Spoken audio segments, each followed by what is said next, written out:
नमस्कार दोस्तों, मैं विनीत सिंह। आज मैं आपके लिए एक ऐसे शख्स की बायोग्राफी लेकर आया हूं जिसकी कहानी सुनने के बाद आप कहोगे कि असंभव कुछ भी नहीं होता। दोस्तों, सफलता शब्द बोलने में जितना आसान है, उसके पीछे उतनी ही ज्यादा मेहनत छुपी होती है। कहते हैं मंजिल उन्हीं को मिलती है जिनके सपनों में जान होती है, क्योंकि पंखों से कुछ नहीं होता, हौसलों से उड़ान होती है। दोस्तों, आज मैं ऐसे ही शख्स के बारे में बताने जा रहा हूं जिसने असफलता के आगे झुकना नहीं सीखा।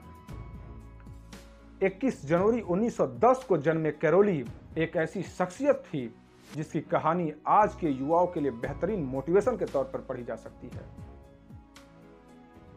बहाना बनाने वाले उन युवाओं को ऐसी महान हस्ती से सीख जरूर लेनी चाहिए। यह शख्स हंगरी सेना का जवान कैरोली टैकेस था। ऐसे शख्स जुनून और जज्बे के दम पर कामयाबी को अपने कदमों में झुका देते हैं। इस शख्स ने अपने इच्छा शक्ति से ऐसे कामों को अंजाम दिया जो कि औरों के लिए असंभव थे। दोस्तों, कैरोली हंगरी सेना के जवान था। वह विश्व के बेहतरीन पिस्टल शूटर में से एक था। 1938 के नेशनल गेम्स में उम्दा प्रदर्शन करते हुए उसने प्रतियोगिता जीती थी। उनके प्रदर्शन को देखते हुए पूरे देश को विश्वास हो गया कि 1940 के ओलंपिक कैरोली देश के लिए गोल्ड मेडल जरूर जीतेगा।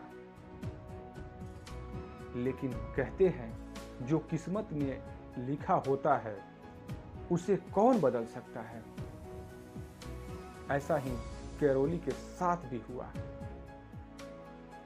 1938 के नेशनल गेम्स के तुरंत बाद एक दिन आर्मी कैंप में कैरोली के उसी सीधे हाथ में ग्रेनेड फट जाता है, जिसे कैरोली शूटिंग के लिए बचपन से ट्रेन किया था। वो हाथ हमेशा के लिए शरीर से अलग हो जाता है। इस घटना से पूरा हंगरी गम में डूब गया और उनका ओलंपिक गोल्ड मेडल का सपना मानो खत्म सा हो गया। लेकिन कैरोली के लिए यह आखिरी मुकाबला नहीं था। उसने हार नहीं मानी और उसे अर्जुन की तरह अपने आप को लक्ष्य के अलावा कुछ नजर नहीं आ रहा था। इसलिए उसने बिना किसी को बताए अपने लेफ्ट हैंड से ही शूटिंग प्रैक्टिस शुरू कर दी। इसके लगभग एक साल बाद 1939 के नेशनल गेम्स में वो लोगों के सामने आकर सबको आश्चर्य में डाल देता है। शुरू में तो प्रतिभागी उसका इस तरह से मजाक बनाते हैं कि कैरोली उनका हौसला बढ़ाने के लिए आया है। लेकिन जब उन सबको पता चला कि वो प्रतियोगिता में हिस्सा लेने आया है और उसे गेम्स में भाग लेने की इजाजत भी मिल चुकी है, तो सब हैरान में पड़ जाते हैं। कैरोली न केवल पिस्टल शूटिंग में भाग लेता है, बल्कि वो गोल्ड मेडल जीत लेता है। कैरोली द्वारा गोल्ड मेडल पर निशाना लगाने के बाद लोग अचंभित में रह जाते हैं। भला आखिर ये कैसे हो गया, जिस हाथ से वो एक साल पहले तक लिख भी नहीं सकता था। भला उसे इतना जल्दी ट्रेंड कैसे कर लिया कि वो गोल्ड मेडल जीत गया। दोस्तों, पूरे हंगरी को फिर से विश्वास हो गया कि 1940 की ओलंपिक में पिस्टल शूटिंग का गोल्ड मेडल कैरोली ही जीतेगा। पर वक्त ने फिर कैरोली के साथ खेल खेला और 1940 के ओलंपिक वर्ल्ड वार के कारण रद्द हो गया।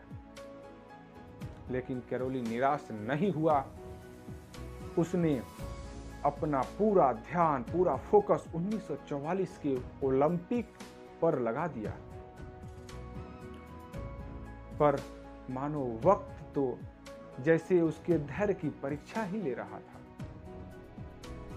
1944 के ओलंपिक भी वर्ल्ड वार के कारण रद्द हो गया। एक बार फिर हंगरी वासियों का ओलंपिक गोल्ड मेडल जीतने से विश्वास डगमगाने लगा, क्योंकि कैरोली की उम्र बढ़ती जा रही थी। परंतु कैरोली का सिर्फ एक ही लक्ष्य था, पिस्टल शूटिंग में ओलंपिक में गोल्ड मेडल लाना देश के लिए। उसने निरंतर शूटिंग अभ्यास जारी रखा। आखिरकार 1948 में ओलंपिक्स आयोजित हुआ। कैरोली ने उसमें हिस्सा लिया और अपने देश के लिए पिस्टल शूटिंग में गोल्ड मेडल जीता। पूरा देश खुशी में झूम उठा, क्योंकि कैरोली ने वो कर दिखाया जो उसकी उम्र के किसी भी खिलाड़ी के लिए असंभव था। पर कैरोली यही नहीं रुका। उसने 1952 के ओलंपिक्स में भी भाग लिया और वहां भी गोल्ड मेडल जीतकर अपने देश को लगातार 2 गोल्ड मेडल दिया। वह पहला खिलाड़ी बना लगातार 2 गोल्ड मेडल जीतने वाला। दोस्तों, आपको इस महान शख्स की बायोग्राफी कैसी लगी, कमेंट्स में जरूर बताइए। बहुत बहुत धन्यवाद।